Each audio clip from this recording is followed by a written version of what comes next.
Okay, so put that away. Put that away.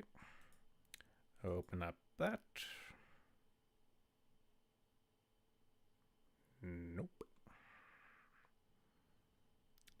Open up that.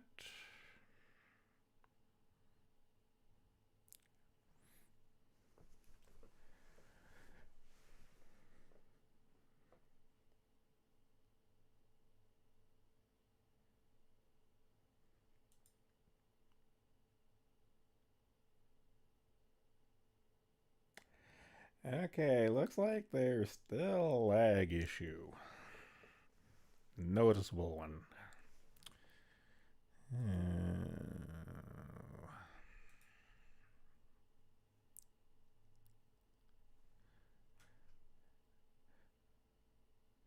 Okay, yeah, so the Odyssey ones look like they may have been bots because this stream is only showing two people viewing. However, we do know that YouTube has an issue with actually keeping track of viewers.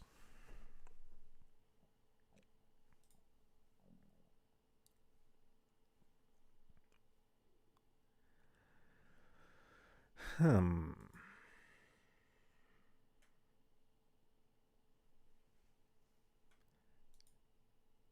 Live chat.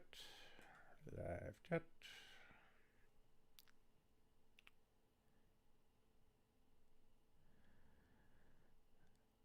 Stream elements chat not working. Screw it. Pop out YouTube. Click URL.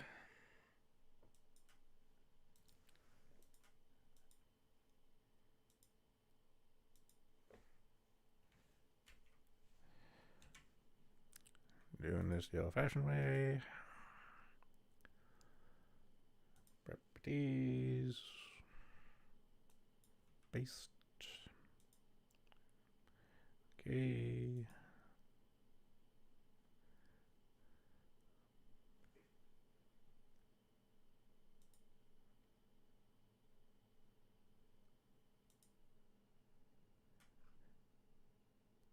Okay, it's just me and you. It seems. That guy. Huh. Well, we'll put it around here for a while, see if people don't come in. Test chat. Where did I put that box?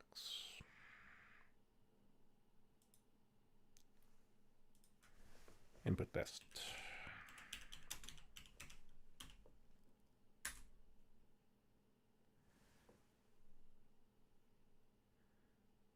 Holy shit, someone else.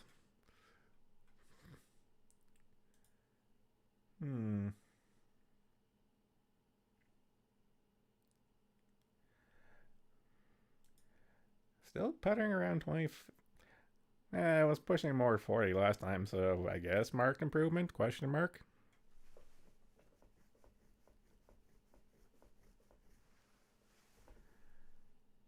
Okay. Well, since we have people piling in, what do we want to talk about today? Because obviously, Stream Elements does not want to work for me, which was kind of the point of the test. So I don't know what the fuck I'm going to do other than just having good old fashioned YouTube chat as its own browser.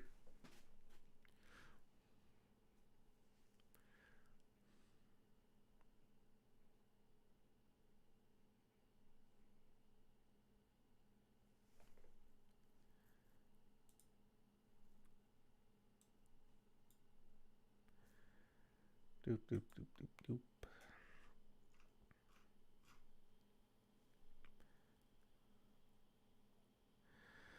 Which Godzilla is best? Well, the best one's the first one.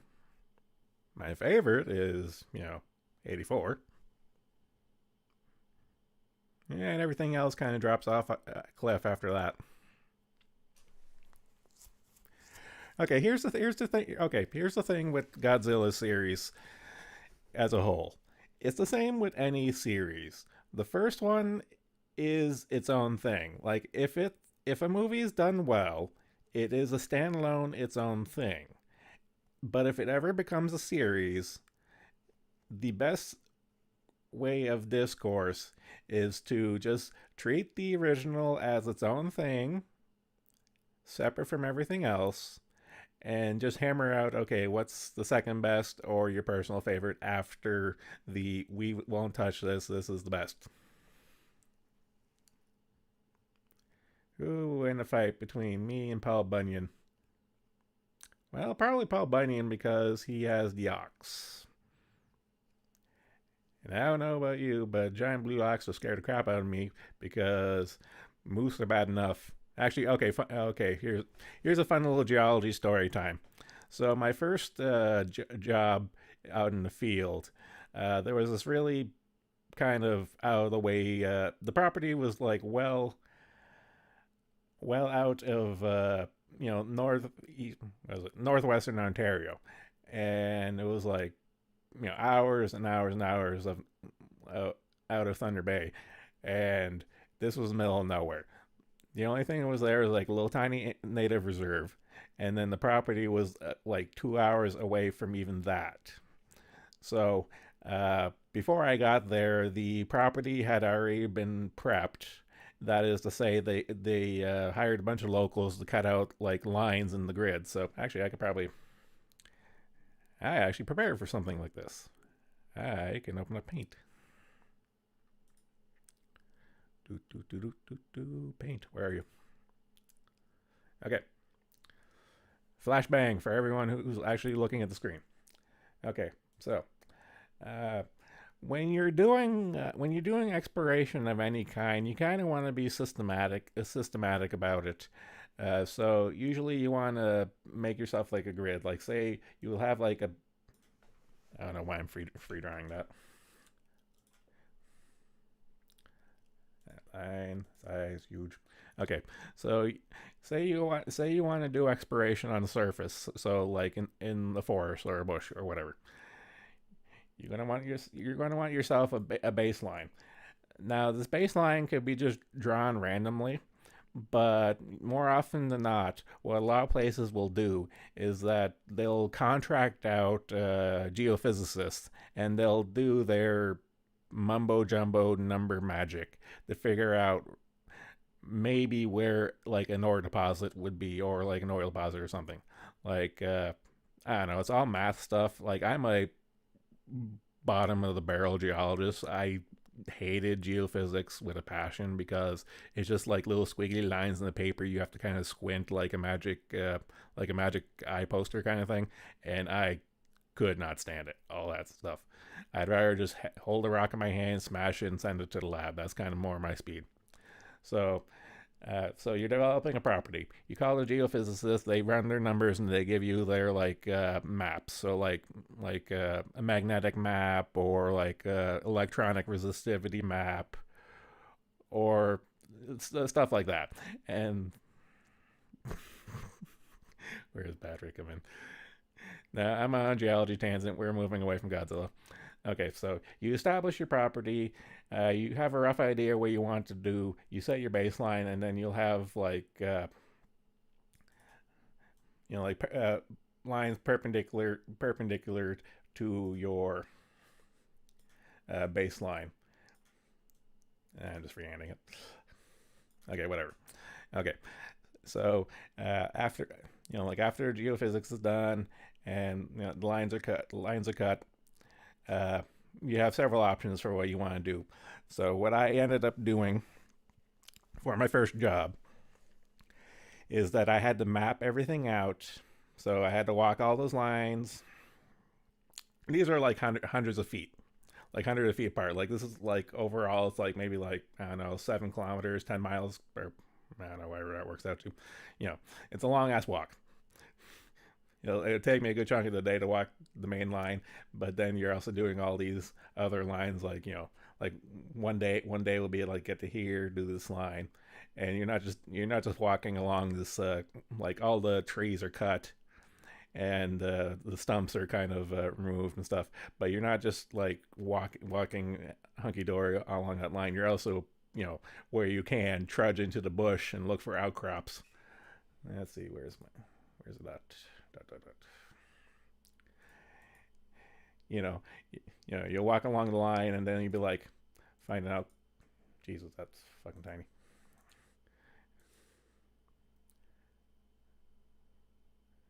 Where's my brush tool? Brush, brush. Yeah, whatever. Okay, so you'll be walking along the line. You'll walk off into the bush, and then you'll like find an outcrop, and then you'll map out your outcrop. You know, like what minerals are there. You'll hammer it, do your little field test, whatever and stuff, and you take your samples to send to the lab later. And then you'll find like another one, and then like another one, like another one, and those rough hand samples you'll take and send out to the assay lab to for them to do their chemical. Like the geophysicists came in, did their math mumbo jumbo, and like send your rock samples to an assay lab, and they'll do their chemical mumbo jumbo to give you the numbers you want for whatever metal or mineral you're looking for. And then once you have that kind of baseline, you can come in and do more heavy stuff because you kind of want to do like order of operations for spending money. So like this grassroots stuff is like some guy going on the field and taking a few samples doesn't cost you too much. But say if you want to dig a trench, like say you find like an outcrop, over here, and you got like a good hit, and you want to dig more. So you'll get at that point, if you want to dig like a trench, you'll have to call in and ship out like a backhoe, like a dump truck and stuff, and actually do work on it. So if you want to make a big trench, that's going to cost you some money, and then after that, with that trench, you're going to be taking like more samples and do like a smaller version of like samples and stuff that you're doing on like the main overall grid. And then when you're done kind of doing that, then you get to the really expensive stuff, and you want to do like, for example, diamond drilling. And I actually had to sign off on a bunch of contracts for diamond drill programs, and that shit gets expensive fast. And I can only imagine what the prices are now. Like I remember, oh, what was that contract? Contracts for drilling will vary from company to company and property to property and what you're doing. Like there's more than one way to skin a cat, but like just example for my experience, diamond drill core was like 50 to like $80, like yeah, like $50 for like the first like 500 feet, and then like pushing like 80 for like the next uh like after that. And like the deeper you go and the more rods and manpower you have to throw at and stuff, it gets really stupid expensive. And then after, like, so for example, like, okay, so pick on over here, you did your outcrops, over here you did trench, and say like over here, pick a different color, over here you'll like set up a drill. And with that drill, uh you have this spot here, so you'll want to like shoot out a hole over here, shoot out a hole, I gotta try another line, shoot out a hole over here, shoot out a hole over here, stop moving. But you know what I mean. You'll pop your drill rig where it's more often than not where it's convenient and stuff. Like the drilling company can bring in their own bulldozer and stuff and clear out a pad and stuff, but depending on where you're at, you don't want to disturb the area too much. Like for example, in this particular area where we were at, we were kind of like under mandated by the local native tribe to like I'm doing air quotes right now, but like like minimize the damage to the resources and blah blah blah. Even though if we were to actually find stuff here, they could put in a mine and make bank for like decades and generations probably. But that's neither here nor there. So so you is it largely these kind of activities is largely a series of refinements and stuff. So you go up the chain, simple and then more complex. And by more complex, I mean more expensive. Like, okay, here's a funny story. The literal first drill hole that I spotted in, because since this was a small grassroots thing, like it wasn't like a working for a mining company. I was working for an exploration company, and they literally it's just me, my supervisor, and a couple of helpers and stuff. So it's not like I had a survey department of dedicated guys to go out and survey. So I pretty much had to think back to like one lab I did in university to uh, survey in a hole. And funny enough, I totally went ass backwards when I was orientating myself with my compass, and I went totally the opposite direction to the original plan hold. And they drilled it anyway, and we only realized they were drilling ass backwards well after the fact. And my boss was a little miffed at me at that there, until we actually started logging the drill core, and it was the best hole of the entire program for that season. I went through. It was for anyone who knows rocks. It was a molybdenum deposit, and molybdenum is a grayish purple flaky metal and stuff. Most people you have heard of it as molly grease. It's a very good lubricant. Think of it like lead. It's kind of like lead. At the microscopic level, it's very flaky and stuff. So you can use it as a grease. But it also comes up in like electronics and steel. Moly steel is a thing, like as different kinds of steel and stuff. But like that bad drill hole I did, I think I went through like a couple 100 feet of like finely like rich disseminated. That's like where's the brush? They don't have the spray can brush anymore.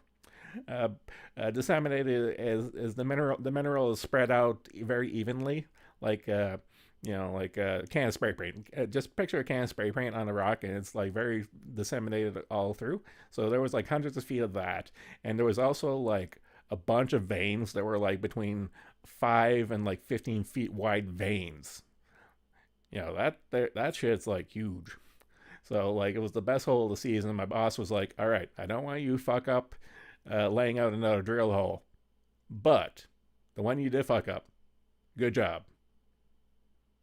But make sure all the good ones are proper going forward." We had a good laugh over beer on that one. Oh, I'm now come back to the original tangent to start off this rock talk. So the Paul Bunyan Babe the Ox comment. So I was going to talk about moose. So on this grid there was so much wildlife. It was crazy. Uh, every day I would hear a pack of wolves. I never saw the pack of wolves, but they were always like a few lines. They were always like a line or so over. They knew I was there. Uh, I knew they were there, and we kind of kept apart. The moose, I couldn't tell you what line it was, but like one day I was at an outcrop and I was buried in my notebook, taking my samples and stuff. I wasn't paying attention to anything. I hear a branch snap behind me. I turn around and there's this big bull moose, not giving a shit in the world, but he's just looking at me. I'm just like, I'm gonna walk behind this tree now, and you stay right there or wander off, please. And he eventually did, but that scared the shit out of me. Moose are Moose look big and dumb, but the thing is, they're big and dumb and angry, but big. Having one of those fuckers sneak up on you, it's like picture like Ethan Ralph sneaking up on someone. Uh, the moose actually gave me a scare, but that wasn't the worst one. Uh, the worst incident with okay, I'm gonna say the worst for last. But after the moose, I was okay. So the geophysicists they came in and they did their surveys on the lines, but for our purposes, we had to go like I well okay I say we I had to go in to the grid and I had to pick a different color. I had to GPS the grid. So for example, I had to take a GPS point here, a GPS point here, a GPS point here, a GPS point over here, a GPS point over here. You get the idea. I had to tie in the grid to our GPS so we could put in the computer. Now, uh, it was a very easy thing to do. It was just tedious. So I had my Garmin with me, and what I would do is like every, like, I don't know, 100 feet or so, there was like a peg. There was a wooden post in the grid, and it was like, 100 feet, 200 feet, and I had to GPS in those pegs. So what I would do is I would just hang my GPS and let it run for like a minute to take enough points to get a good data set to plug into the computer. Now with one post, I just plopped it right there. I sat down and I was gonna have a snack, but then I hear a buzz, and then I hear another buzz, and another buzz, and a whole fucking wasp hive that was in the ground.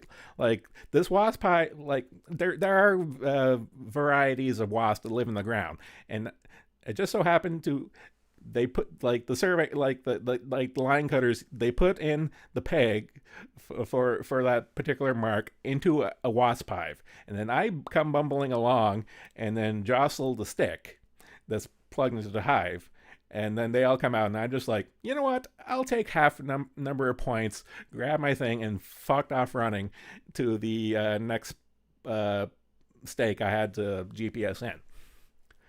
That was fun. But the absolute worst animal I had to deal with on the grid was Canada's national animal, the asshole extreme, the beaver. Now, this was like native land. This was native land. Whitey's in dealing with native land, and we had to minimize the amount of disruption to the area. Now at now usually I would be coming at like this end of the grid and do all my work, and at the far end of the other side of the grid there was like a little stream. There was a teeny little stream. It was probably like a foot wide. So uh, this little stream, I didn't think about it at the time. Like I mapped it out, and I saw there was a beaver or two nearby. Okay, whatever, don't care. But after I did that, we did a bunch of drilling, and once we had that drilling information in, I had to go back out into the grid and do some pickup mapping, because like, oh, we found this spot at depth. Let's see if there's a surface expression of like this little hit we have, like this vein or segment of disseminated molybdenite. So I come back like a couple months later, like towards the end of the season, and this little 1 foot stream ended up being, where's a big paintbrush? I want a big fucking paintbrush. Yeah, fuck it, go square. Pretty much this half of the grid was flooded in like 1 foot of water. Okay, half the forest was flooded because of a couple of fucking asshole beavers, and I had to wade through that in muckers to map out my pickup spots, because uh yeah, we needed those numbers, and because it was native land and it wasn't hunting season, we couldn't do anything about the beavers. So they set up shop, and we kind of just had to deal with it, and that sucked so much balls. I was so pissed. Even my boss wasn't having it and stuff, and he was just like, my boss was talking with the native helpers we had and stuff, and he was like, hey, buddy, we can't do anything. You can't do anything because you work for us. But if you mention it to Billy Joe down the road and get your cousin involved, if those beavers can go away in the next week or two, it'd be much appreciated. Wink, wink. But my contract ended before that actually got resolved, so I didn't know if the beaver got what was coming to it. That'll always be the greatest mystery. Oh, another funny story I have with this property. So uh, I mentioned these trenches. So these trenches, what you do is you pretty much just remove all the dirt. You just dig up all the topsoil, remove all the trees, and just chuck it over. Uh, and once you have it all mapped out, it'll rain, the water table will rise, and eventually they'll start flooding up. Like, for example, this particular trench I'll pick on for the sake of the story is that over half the trench in question was dipping downhill. So effectively, like you had one end of the outcrop up, one end of the trench up, like the bedrock up, but then the other one was dipping down, so it filled up with water. So this was later on in the season when I was doing pickup mapping and sampling and stuff, and me and the young helper. Okay, a little side tangent. Uh, the old native helpers were all useless, lazy ass natives, but the young guy, he was my best friend. He was about my age. He was half white. Make of that as you will. And we got so much work done. This particular incident happened when all the old guys hit my boss and his guys were all off on vacation at the same time. So it was just me and the young native helper. We got so much work done because there was no old fucks around to slow us down, and we just went balls out and did our work. It was great, except this one incident. So me and him, we rented a four wheeler, and you know, like we only had one four wheeler, so it was either I was using it or they were using it to do some cuts or some or cut out diamond saw cut out some samples out of the trenches and stuff. So we went deuce on the four wheeler, but since it was just me and him, we just rode around everywhere on it and got our work done. So we were doing some channel sample pickup samples in this particular trench, which was half buried in water. So big deal, we did what we could. But here's the kicker: what happened and stuff, and the funny part of the story. Uh, Buddy forgot to put on the brake of the four wheeler. So the instant we got off, we didn't pay attention. We both got off. I started doing my work. He started doing his work. And the next thing, the instant both our backs are turned to it, it goes rolling right into the water. And at this point, I say water. It was mostly wet mud. Quicksand mud. And so we both see it. We both look at each other, have a giggle, realize the severity of what just happened, and pretty much we both dive in. I dive underneath the four wheeler to push it up. He gets on to fucking gun it. Because since it's not straight water, it's just mud. We could actually get a bit of traction and stuff, and it was just slowly sinking. But we wanted to get it out before the engine flooded. So I'm under pushing. He's gunning it.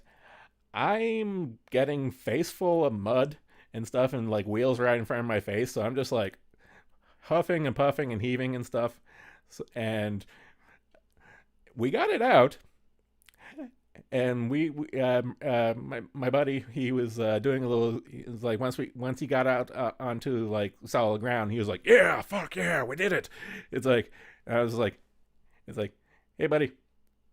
It's like, yes, Godzilla. I'm thinking. I was up to my armpits, and I was struggling to get out, and I was just like, help. So he pretty much he's on the bank and stuff, and I'm just reaching out for him, and he eventually pulls me out, but like the four wheeler is covered in mud. It's like I'm covered in mud, but we're having a good laugh about it. So we finish up what we're doing, get back to our little camp, and we hosed me and the quad down, and we made sure the engine wasn't flooded and stuff, like because we'd have to pay for it if we fucked it up. So that was pretty fun. But it was one of those things where like, that was fun. We're never talking about this again. I'm telling you guys because honestly, the company is long gone and doesn't exist anymore. So it doesn't really matter. But it was so fun. It was so funny at the time. We were like, shit, fuck, and then it just the whole thing happened in like 20 seconds. It was so stupid. Uh, that was a fun job. Trying to think. I'm gonna clear everything out. Select all, delete. Okay, so uh, after that job, I went out west for to look for other work. But since that's all petroleum, and I had a hard rock job looking for molybdenum, no one hired me. So I eventually gave up and went back home. But I shit you not, the day I come back from out west, going back home out east and stuff. I get a call for this position out where the area I'm at right now, and he was like, "Hey, you still looking for work? Yes, you want to start soon?" It's like, "Yeah, you're gonna fly me out?" It's like, "Yeah, sure." And then literally the next morning, I'm hauling ass to nearest city to catch a flight out to where I'm at right now. So, and that was only the start. So my first job was exploration for molybdenum, and after that, it was a gold mine. So that's why I ended up working for the next like well over a decade and stuff. But man, the story I have so many stories about this place because this place is fucked up. Okay, so my first day I get here, I got put up in a hotel, and then my boss doesn't show up to pick me up because I got flown out. I don't have a car or anything. I'm still dirt poor, even though I had a contract job. But most of that money went paying off student loans. So I'm like dirt poor, it's waiting at the hotel, and it's just like, okay, is he gonna show up? And then eventually later on in the morning he does show up, and he's like, "Oh, I totally forgot about you." One of the guys was asking where's the new guy, where's Godzilla, and it's just like, oh, and then he came and picked me up. So whole morning wasted, and uh, but then the rest of the day was kind of spent finishing up like signing papers and stuff, and going over my contract and all that jazz and stuff. So fast forward to the next day, I had to go for underground orientation. So I'm, I'm gonna just roughly draw. Okay, so I know most people don't deal with mines and they don't know how things are and stuff. So I'll just do a rough sketch. So you got uh, we're looking at this a side view. So you got your property and stuff. Uh, Come on, you got your property, and then you have your shaft, and at the top of your shaft you have your head frame, and all the head frame is it's literally uh, the building where your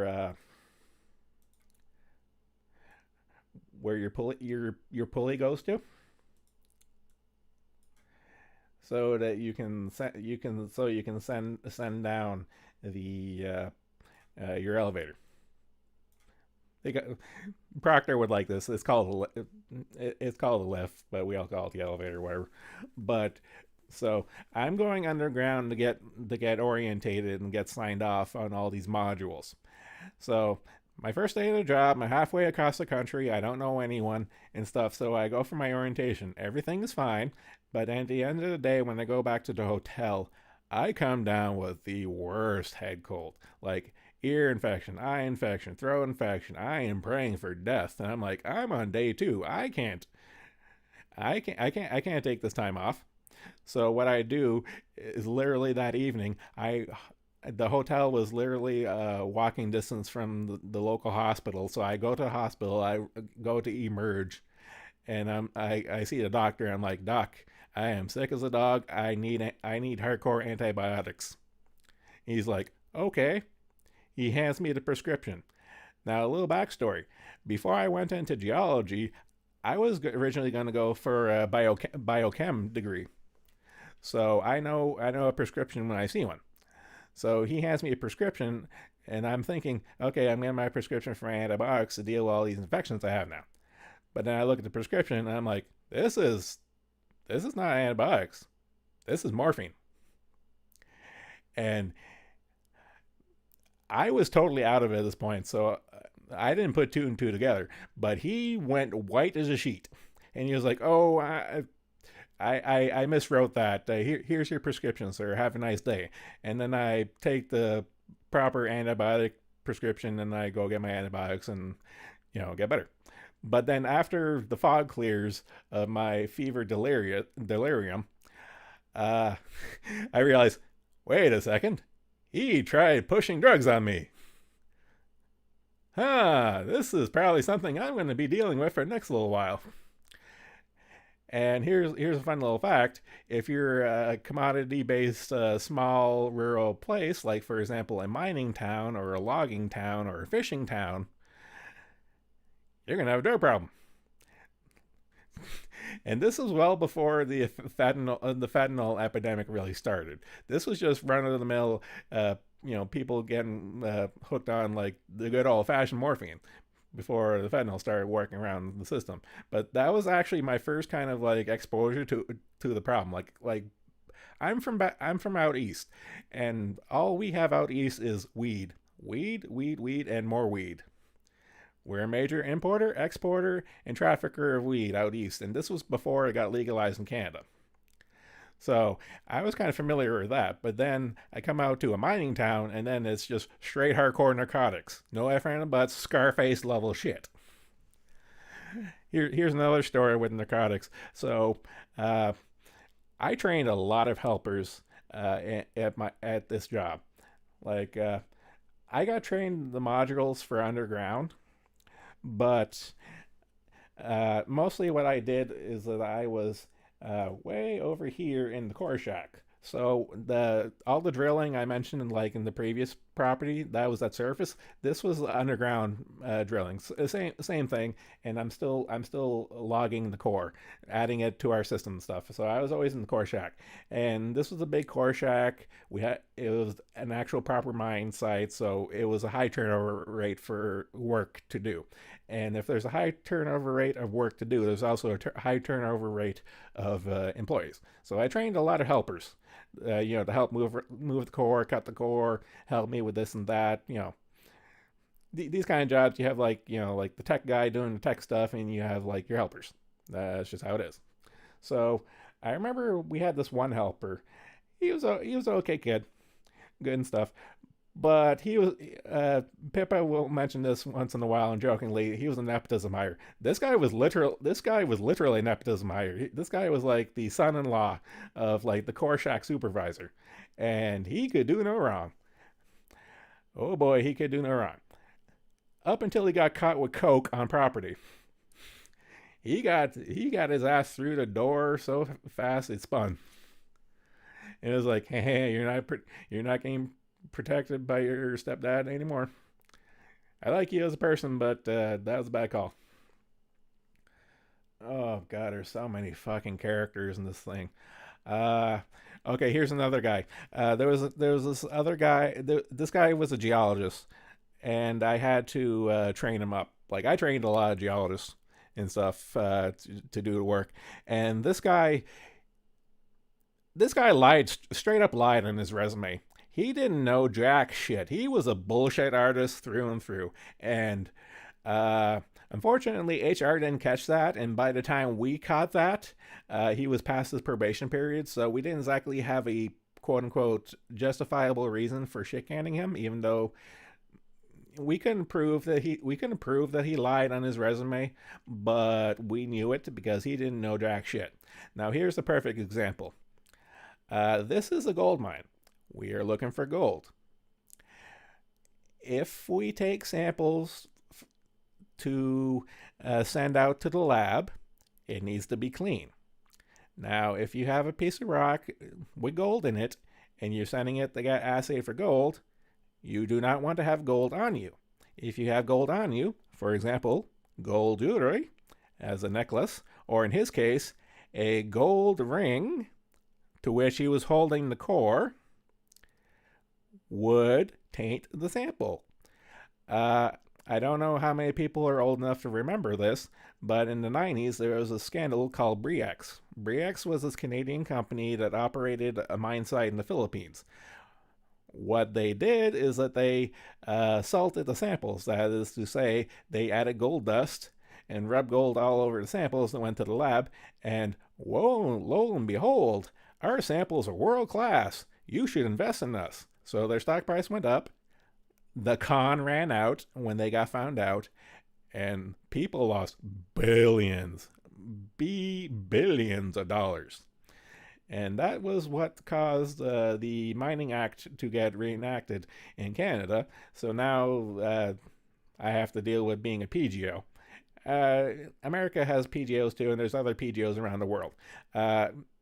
Engineers had the bridge incident where the bridge collapsed and killed people and stuff, and that caused the engineering profession to get their shit together. In geology's case, it was the Bre-X scandal. Nobody died, but a lot of really powerful people, triple parentheses here, lost a shit ton of money, and the mining industry got made an example of. So, you don't want to cheat the system, or else Heisenberg down the road is going to get you. So this fucking bullshit artist I was dealing with, I told him, what are you doing? Oh, I'm logging core. What do you have in your hand? I'm holding core. What's on your finger? Oh, this is my gold ring. I made it myself. I am very proud of you making your own gold ring. You do not wear that while you're working with gold. That will fuck up our samples. I mentioned before that drilling costs like, $50 to like $100 per foot. Sampling is roughly the same amount. The time I was doing is around $20. It's probably pushing 40 now. But, between cost of labor to drill it, paying me to do it, paying all the helpers and stuff, you're looking at maybe realistically a couple hundred dollars a foot. And if you're gonna lackadaisically sample core while wearing a gold ring, well, you're just fucking up the system and you're a shit stain. And I think that was one of the last straws for the boss being able to build a case to fire this guy. Oh man, I wrote his ass hard and stuff, and he was like, why are you being so mean to me? It's like, bullshit, I'm being mean to you. Your cock up is gonna get the rest of us shit canned. Fuck you.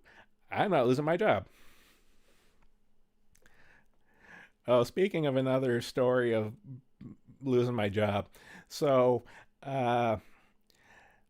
when I started work, the mining, the PGO, for Professional Geoscientists Act, was ratified before I started work, but then all the mining industry started cracking down. It's like, okay, if you're a geologist, you need to get signed up for this. So I got registered, I did my tests, I did my dues, I did all of my stuff. So I'm a PGO now. Okay, fast forward a bit, and then my boss is out. My boss is out on vacation. I'm not the guy in charge, but I'm one of the guys around. And then I get the senior guy from the other department coming in. And is like, hey Godzilla, can you sign off this sheet? Can you sign off this drill program? It's like, sure, whatever. But then I look at where they're drilling and stuff, and it's like, need to address them.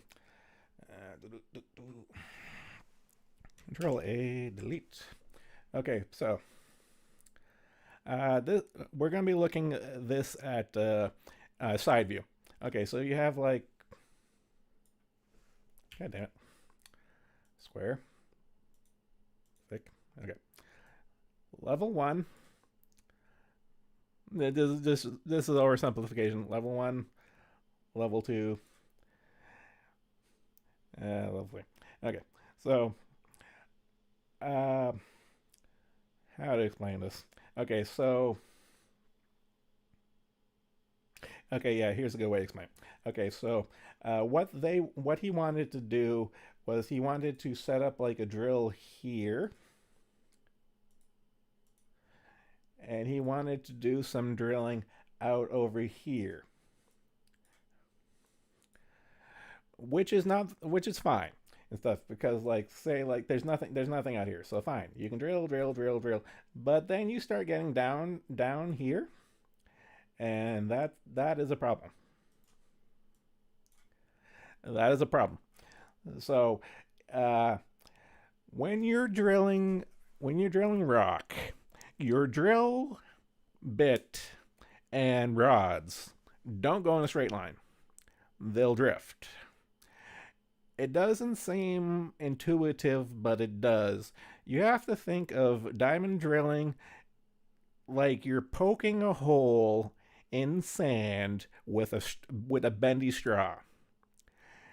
It's not going to bend a lot in the short term, but if you're drilling for hundreds of feet, that shit will wander, and it will wander a long distance. So, for example, when you're doing a drill layout, you don't want to have your drill hole even potentially coming close to an active working, and that's what that was. This was an active working with people inside of it, and like he was like, "Oh, it'll drift up. It won't go. It won't like." Typically, when you're drilling, you screw the rods in. So the way you screw them in, and you spin the whole system. You spin the whole rod system. It'll want to drift up because of buoyancy. There's even buoyancy in rock, so it'll want to buoy you up. So, and the way it screws, it wants to go to the right. But this isn't always the case. So if you're drilling and say you catch like a fault or a big ass vein or just like a change in lithology, it'll hook onto that there and scoot off, and that's always a possibility. So for this hole down here, it's like, yeah, it'll probably want to go up and over to the side and skip that, but we can't guarantee that. So if we can't guarantee that, then this is a no go. But he was adamant of having it in, and he needed someone else to sign off on it for it to go. And I was like, no, I, as a professional and sane individual, am not going to sign off on this. Go ask someone else. I don't want to be liable for someone dying. And that is a very real possibility, because more than one occasion, I don't know how it got to that point, but more than one occasion, uh, that's exactly what happened. Someone would drill into an active mining stope, and no one died, thank God, those couple of times. But you know, that's one of those things where like I don't want to be involved. Leave me the fuck alone. Go ask Bobby Joe over there. He'll sign anything. I want nothing to do with it. And I got shit for that until these incidents started happening. Because this mine site, it's a good mine site, but the problem is the deposit is as good as the company is bad. So they could afford to half-ass it and still make money and stuff, but because of that there, it allowed for shit like this to happen. And I tried to stay away from that as much as I humanly could. Like, honestly, beyond getting sick the first day, I avoided going underground like the plague because I know it was a shit show down there. It's like, you drillers and miners can go down, leave me out of it. I'd rather look at the rock in the nice heated shed in the wintertime and not potentially die from some jack off not signing off, or like having a proper layer turned on in AutoCAD or something. It would be stupid shit like that. When I first started there, it was literally all AutoCAD with like one dedicated mining module. I think it was like either ProMine or Amine, but it's so easy to fuck up. So like these layers, like you have like layers one, two, Kendra. 1, 2, and 3. Like, for example, if you're doing a drill layout in AutoCAD, you need to bring in layer 1, layer 2, and layer 3. And some fuckers would, like, for example, not be layer 3. It's like, oh, I don't see anything there. Well, of course you don't fucking see anything there because you didn't import the fucking layer. You blind dumbass. Oh, man. What else? Actually, I could probably show you guys some gold pictures.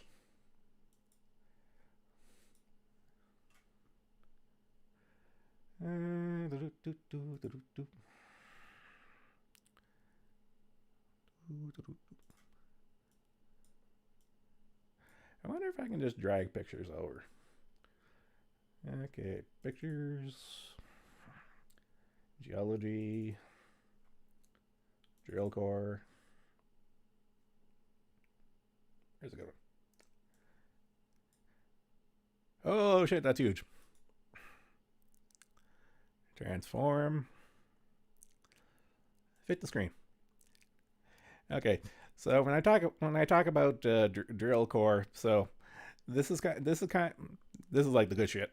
But this is what I mean. Like you take your giant metal, steel, and diamond encrusted straw. You poke it through. You drill it through the ground, and you bring up a tube of rock. And what we do is we'll look at it, make our notes and stuff, and then when we sample it, what we do is cut it in half. So we keep one half for legal reasons. Going back to the Briex scandal, the Briex, yeah, I got some pictures of full core. Uh, God damn, these pictures are huge. Fit the screen, close. Doop. Yeah, so train of thought. Okay, yeah. So for legal reasons, because of the Briex thing and stuff, uh, when Briex happened and stuff, they like whole sample their core. They thought they were clever and stuff. So what they would do is they would sample the whole core, like the whole tube of rock and stuff. And so when they started getting called out on it, it's like, oh, we don't have anything. Oh, we don't have the original stuff. It got all destroyed in the process of sampling. I'm sorry, assaying. Getting the geochemistry numbers and stuff. So because of that, there's laws now where if you do exploration geology, you have to keep like half of the core. You can get away with like quartering it. Like say for example, you cut in half, you send a sample. It's kind of a weird sample. Like for example, here's another example. Where's a good one? Yeah, yeah, this will do. Fit the screen.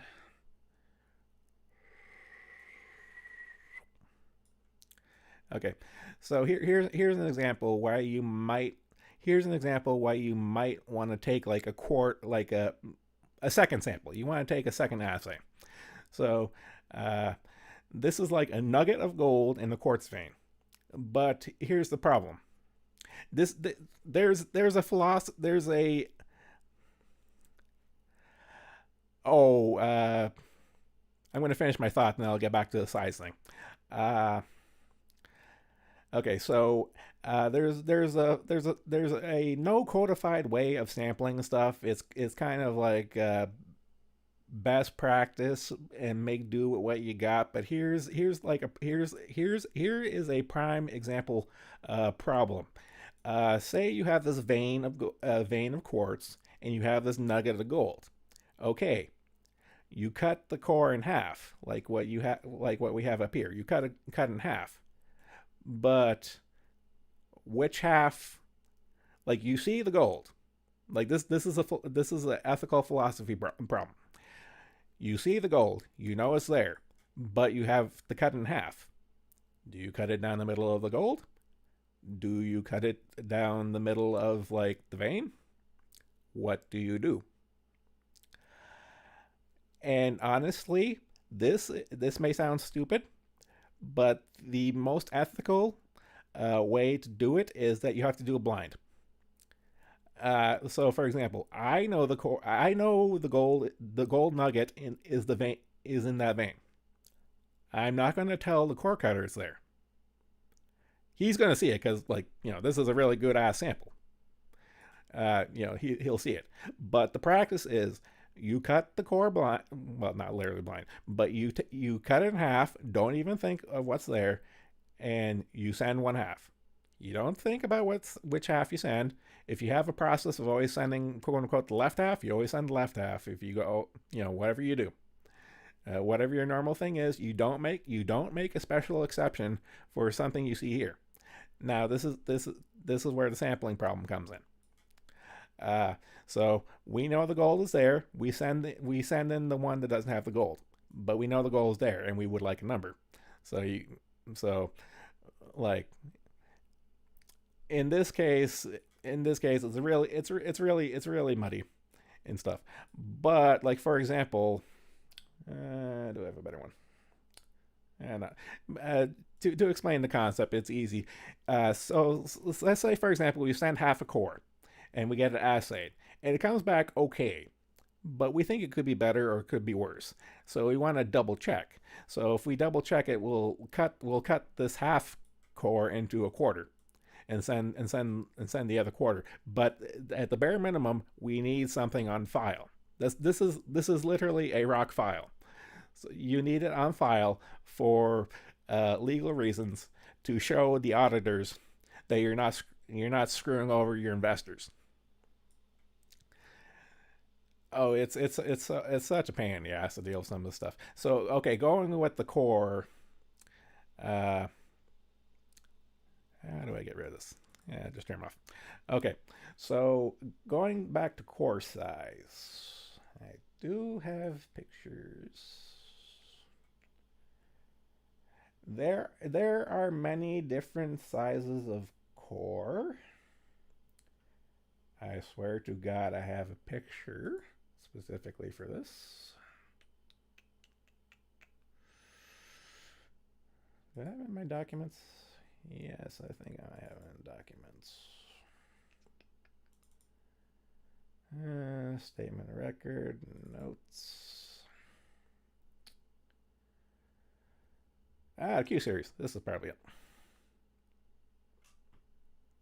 No. Shit. Okay, open the file. Add a source. Window capture. Adobe.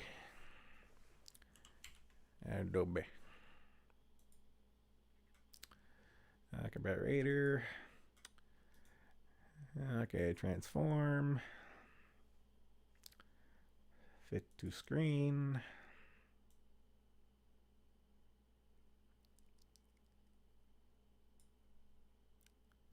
Okay, so there are different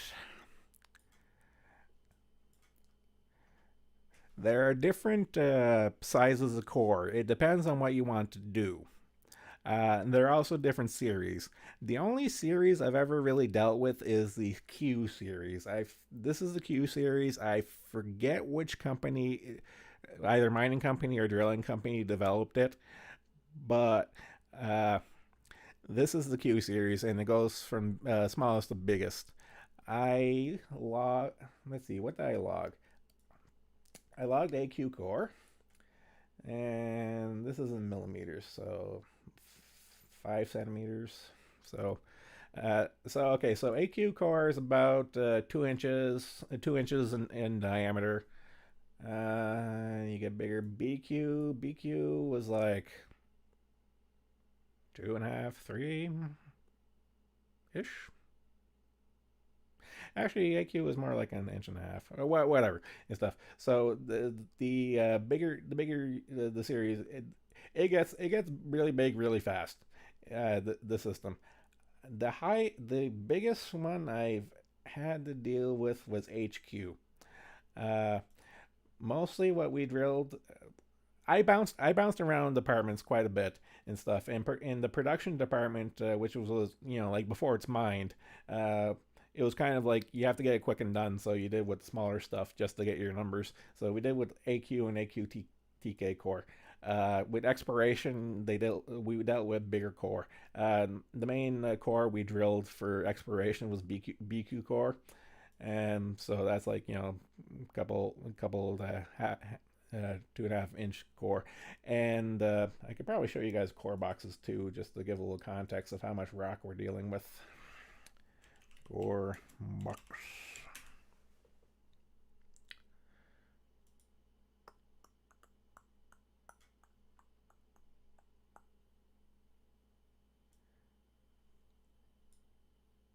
You drag the APS. Okay. God damn it. No, I don't want to do that.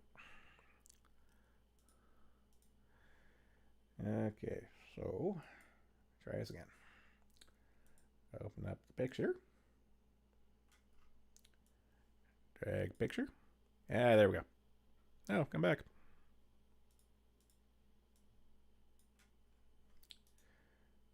Save image as.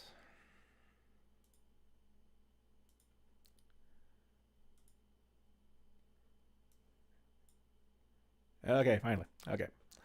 So, uh, having a tough.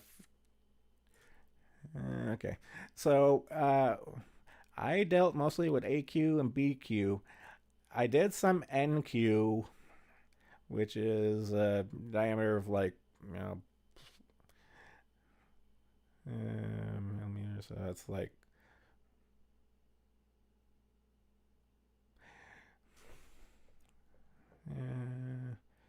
okay, that's pushing like maybe 4 or 5 inches in diameter. And I think this core specific I think this core specifically is NQ, because NQ core is very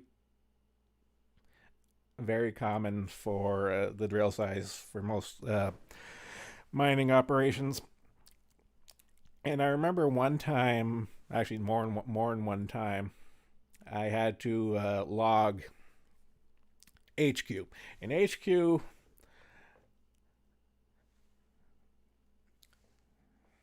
yeah, I need to visualize it for myself. Fuck. Yeah, yeah, like HQ core, you're pushing damn near a foot wide core in diameter. So you have to remember, like, rock is heavy, and certain kinds of rock are really stupid fucking heavy. Like this here looks like NQ, maybe HQ core. So you got 4 rows, and that's probably like 4 or 5 feet long. 4 feet, 4 or 5 feet long times four. That shit's fucking heavy. And I remember one time I was logging an engineering hole. For the mine I worked at, engineering hole was pretty much like drain holes. Like the engineering department would need to drain water or something to a lower level and stuff. So they'll get like the big fat drill to drill their drain holes, or like drill a hole for like plumbing or electrical wires or shit like that. And they'd always be big, they'd always be big holes, so we get big core. And anytime they do that, they would save it for us, and it's like, yeah, we here's the survey information we got from here. It's like, oh, thanks. But logging that shit was always a pain in the ass, especially the couple times I had to deal with HQ core. HQ core being damn near a foot wide times 4 or 5 feet long, and for me, I never saw it in a box of four. It was always a box of two, and even then, that there was, like, I'm not a small guy. I can lift my own weight, and I'm pushing 300 pounds. I can lift my own weight, but doing that day in day out from like a top of the shelf kind of thing stuff, that there get tiring really fast. And going back to the different kinds of rock, you have different rock densities. Like, so for example, a sedimentary rock drilled in HQ is going to be heavy and it's going to suck. but it's not going to suck as much as say like a plutonic rock or a metamorphic rock, where it had the pressure and temperature done and got cooked and it got denser. You know, like, so a sandstone's going to be not as bad as say like, I don't know, an eclogite or something, but then you get like the mother of all fuckers, and you get like a banded iron formation. So you're pretty much literally pumping steel at that point and lifting boxes of straight fucking iron, and that shit was a pain in the ass to move. Oh god, I really hated logging that crap, and the cutters, the sample men hated doing that there too, because they'd have to cut literally, you know, a tube of iron, and that wore out the drill saws really fast. And for context, when I talk about core drill saws, the like the drill rig and the core saws we use and stuff, that's all like tempered steel with embedded diamond, and like the high grade tempered steel with embedded diamond and stuff. That's just not cheap. And if we're going through like a saw, I'm not kidding. The banded iron HQ core we had to cut and stuff. I think they literally, on that hole, I think they burned out like 4 blades, and each blade's like a $100 to $200, and we did not like doing that. It sucked.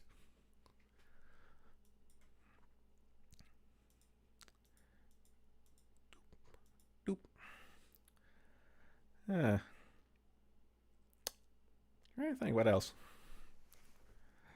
Mostly it's just bitching stories, because like when you geology is a science, but it is the redneck science and stuff. You're doing work and stuff, and you're dealing with like heavy machinery and shit that can kill you and stuff. So the dumbasses like the gold ring guy I mentioned earlier and stuff.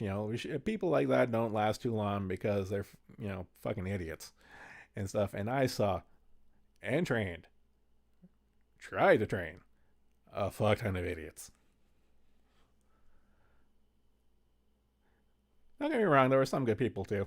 Like I remember one of my coworkers I trained up. The mine site had a sister program uh, property in Australia, and we had a lot of cross promotion stuff. And one of my coworkers was an Australian, and she was a hoot and holler to hang around with, because I'll be blunt, like things like mining, logging, or fishing stuff. You don't see too many women around for a very specific reason, but she was one of the good ones who could pull her own weight, and she didn't give a shit. And she was Australian, so every other word out of her mouth was "cunt this" and "cunt that." Hilarious. Good times. What else do I got?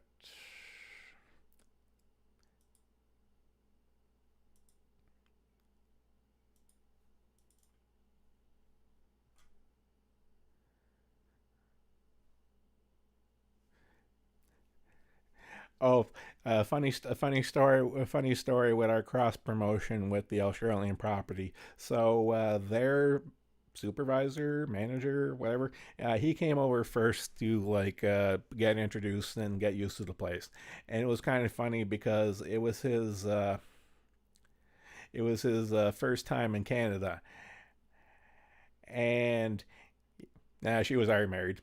I couldn't put a ring on her because she was already married. Her husband was a good guy. I hung out. We went shooting off our shotguns together a bunch of times. It was fun. But that was my train of thought. Oh yeah, so the initial manager who came over to get the cross promotion going and stuff. It was his first visit to Canada, and he had in his mind the stereotypical, "Oh, every Canadian is nice." Yeah, the stereotype. But here's the thing, Canadian. For those of you who don't know, I don't know how anyone would not know this. Canadian politeness is the same as Deep South politeness. We are polite because if we're not, we get beaten.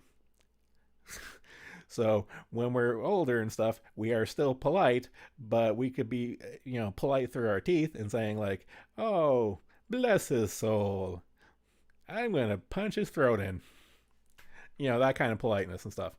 So this guy wasn't used to it and stuff. So when he came over, he's like, "I expected you guys to all be so polite and nice, and as soon as people's backs are turned, you're sniping at each other." It's like, yeah, you don't,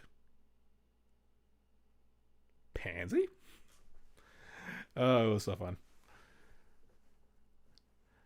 Uh, yeah. Ooh, ooh! I found some other pictures you guys might like.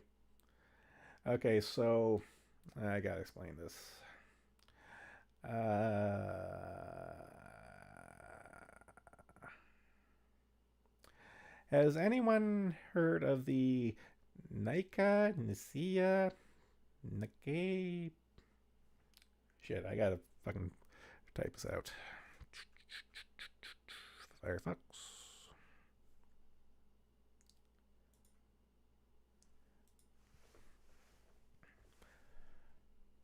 Actually, Nisia Nike Nakaya Niki.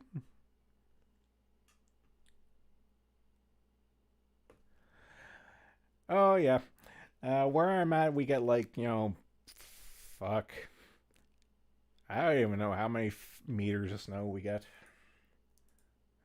And it's fucking cold too. Like I'm not territories north, but I am pushing territories north, and it gets fucking cold. You got snow and it's cold. You can't say you've lived until you've woken up at like 4 in the morning to shovel out like 5 feet of snow and -40 wind.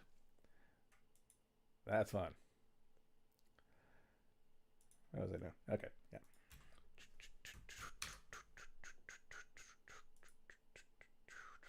Okay, next topic.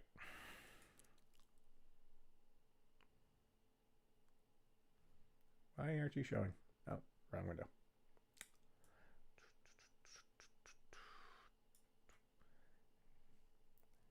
Come on. Do do do do do do do do do do do do do do do.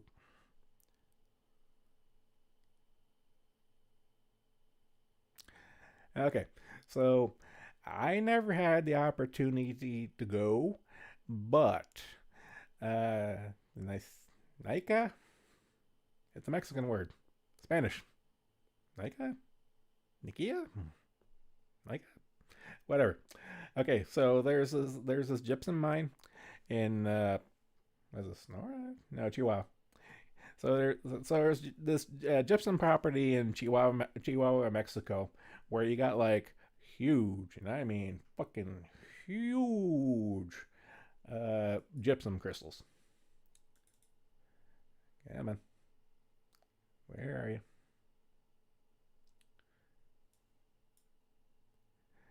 Like huge crystals. So, like, it's like, oh, it's neat and stuff. And yeah, it's neat and stuff, but it'd be a bitch to mine. And a lot of okay. So here's how this system works. So gypsum is a hydrous mineral. Uh, that is to say, it has literal water in the chemical composition. You dry out gypsum and you get anhydrite, and the trade name for anhydrite is gyprock. So this is where you get your sheetrock for your walls. That's why you don't get gyprock wet, because it'll turn back into gypsum. But in this case, since it's powder, it gets wet, it'll just gyprock rot. But in this case here, this for the most part, this is not like a isolated mine. There are several deposits around the world like this, and pretty much what it is, it's think of it like a giant geode, like literally Minecraft. It's a giant Minecraft geode. But in the real world, what it is you have your void in the rock strata, and what you have is you have mineral rich fluids just pouring in and not really coming out. And also, these things are like usually in geothermally rich areas. So what you're doing is you're adding a bunch of ingredients to the cooking pot, and you're turning up the heat and over a long period of time. Uh, I don't know if many people are old enough to remember this, but when I was a kid, I had like these little crystal growing kits. You put them in the water and the crystals would grow. And it's kind of like the same. It's kind of the same deal and stuff, except just on a larger scale, both in pressure, temperature, and time scale. So you end up getting like huge ass crystals over time. And how you find these is that like you'll have a gypsum mine and they're mining for gypsum, and they'll come across a pocket of this here. It's like, oh, this is neat, but gonna piss someone off, ruining this like natural wonder kind of thing and stuff. And plus it would be a bitch to mine all out. So it's not really much you can do with it. It looks pretty and stuff, but it's nice to look at. I just think it's neat because again, you have literal crystals that are fucking huge. It's neat. It's a primordial human uh, joy of like, I like big thing. Big thing is cool.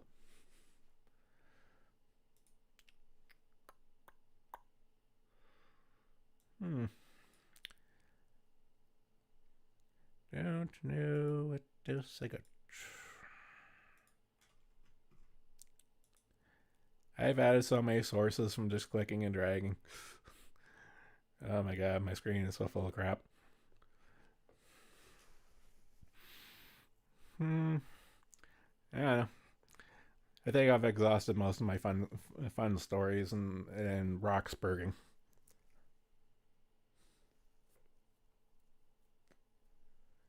What time is it?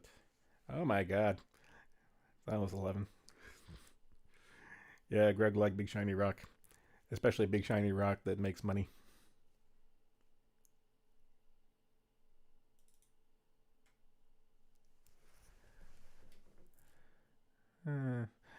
I don't know. I was thinking maybe killing more time until Proctor starts, but I think I might get it in the next 15 minutes so we can have an hour break before the next stream.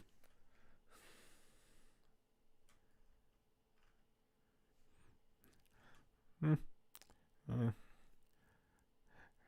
Kind of curious to see what the metrics are. Oh my god, I have so many windows open. It's not funny.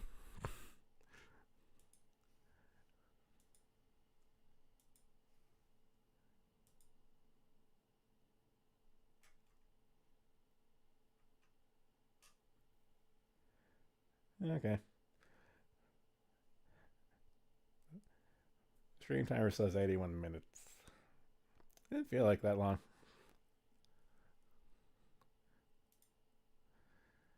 Hmm.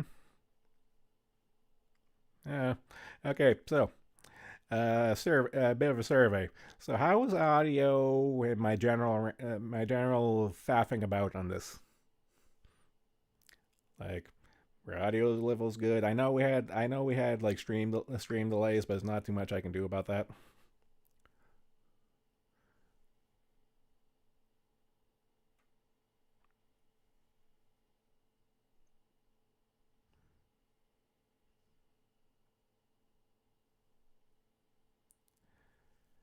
Okay. Hmm. Yeah. I was honestly trying going to channel like Kershey's energy to just tangent and stuff, but like I only got so many stories and stuff, and to the news article things, I'd have to line up a bunch to go on like a news tangent spree other and just kind of faff about in her stream suggestions channel.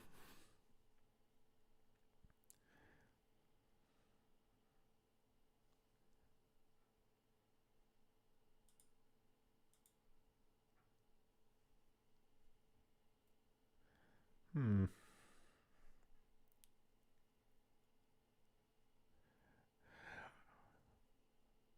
Well, channeling Minna Vanilla is more like channeling like life experience kind of thing. You know, she has her family and stuff, and I had my work, which is roughly the same thing.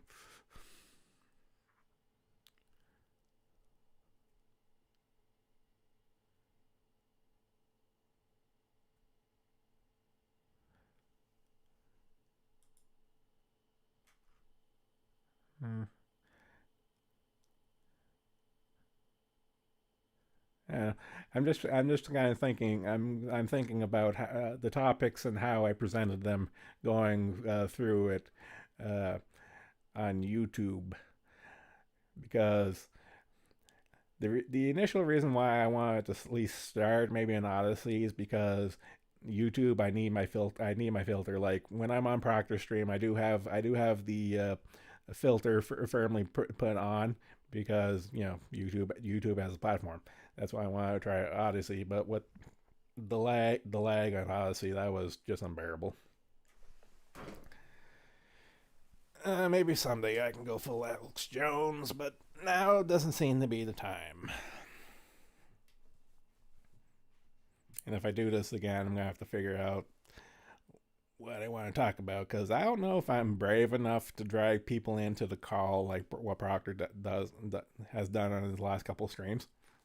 Like all the power to you, but that's a chancy thing to do. Everyone's been behaved so far, and it's been a hoo and a holler. But I'm just waiting for the other shoe to drop. I wish him well.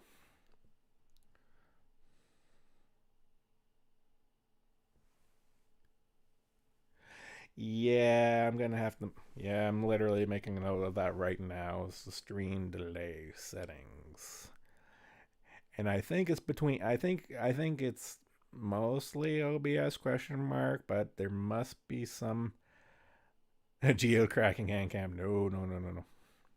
Oh, okay. Funny story about a funny story about geodes. Uh, when I was in university, we went to this. I don't want to say exactly where because I'll dox myself. But we went to this remote. We went to this remote outcrop or pit. I don't know area. We went to this remote area, and I shit you not. How we it was this isolated gravel beach, and we had to hand over hand go down a tied rope. No harness or nothing. You take your own life into your own hands to get down to the beach, and the beach was filled with nothing but geodes. But you had to pretty much risk your life to get down to them. So I did. I got a bag full of geodes, and I'm climbing back up, and I lose my grip. And before I plow into a tree, I death grip the rope and hang for dear life. And on that day, I learned what a death grip was, because otherwise I would have been dead. And once I collected myself, hand over hand got back to the top, and I was like, okay. I can say I have now done that, and I'm never going to do it again because that was a stupid fucking thing to do. But I did get a couple good geodes out of it. And I wouldn't, when it comes to geodes, I wouldn't rock hammer crack them open. I would actually hunt down a rock saw. If you have to go to like, you know, steal, borrow one from like the company or something, then so be it. Like, actually, more, I did a couple of times. I actually did bring in like a rock sample to work. You weren't really supposed to do that, but we did. You're not supposed to, but we did. Again, like I said, this place was very lax. Uh, it has moments, but for the most part, bad lax. But I did end up getting a couple of geodes cut in no costs, and it just took them like a minute, so that was good. Okay, we're creeping up on 11, so I'm probably going to just say call it a wrap. And yeah, I'll look into the stream lag stuff. Either I'll look for all the settings in OBS and see if there isn't anything both on the streaming platforms and I can tweak and stuff. There has to be stuff about this, but again, I'm just running this like ass first and just YOLOing it. So yeah, I guess that's it. Thanks for coming out, and see some of you guys at the bid and proctors. Peace.